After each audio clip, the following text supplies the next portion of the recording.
माला के दुकान तोरे फूलपान माला के दुकान तोरे फूलपान पंडित जी के लेना मनाई के मंदिर में दे तो उ जगह लगाई गे मंदिर में दे तो उ जगह लगाई गे पंडित जी के लेना मनाई गे मंदिर में दे तो उ जगह लगाई गे मैया के पूजा में दी है ध्यान है गे मैया के पूजा में दी है ध्यान खोलल है गे मलिनिया माला की दुकान नौमी में बिकैतो गे तोरे फूलपान खुलले मलिनिया माला के दुकान नौमी में बिकैतो तोरे फूलपान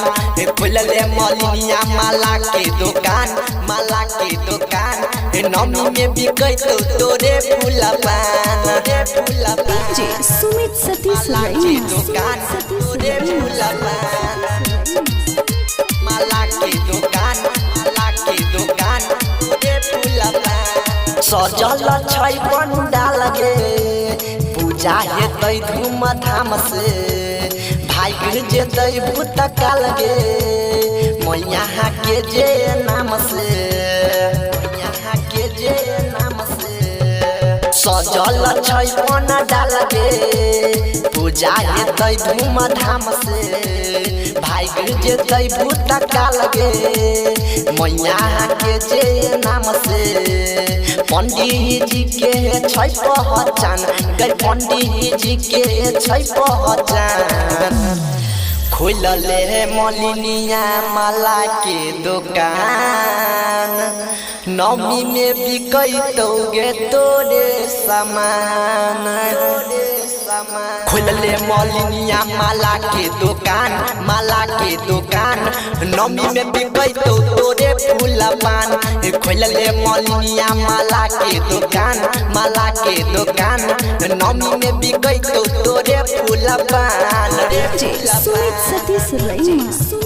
माला के दुकान तोरे फूलपान माला के दुकान तोरे फूलपान तोरा दुकान के छोड़ कर दोसर दुकान नहीं कोई जइतो करतो जे रंगदारी पंडित जी ओकरा भगैतो गे सुन तोरा दुकान के छोड़ कर दोसर दुकान नहीं कोई जइतो करतो जे रंगदारी पंडित जी ओकरा भगैतो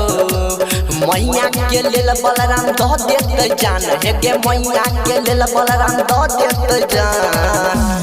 खोलले है मलिनिया माला के दुकान नौमी में बिकैतो गे तोरे फूलपान खोलले मलिनिया माला के दुकान नौमी में बिकैतो तोरे फूलपान खोलले मलिनिया माला के दुकान नौमी में बिकैतो गे तोरे सामान सुन गे मिक्स बाय एसटीएच म्यूजिक।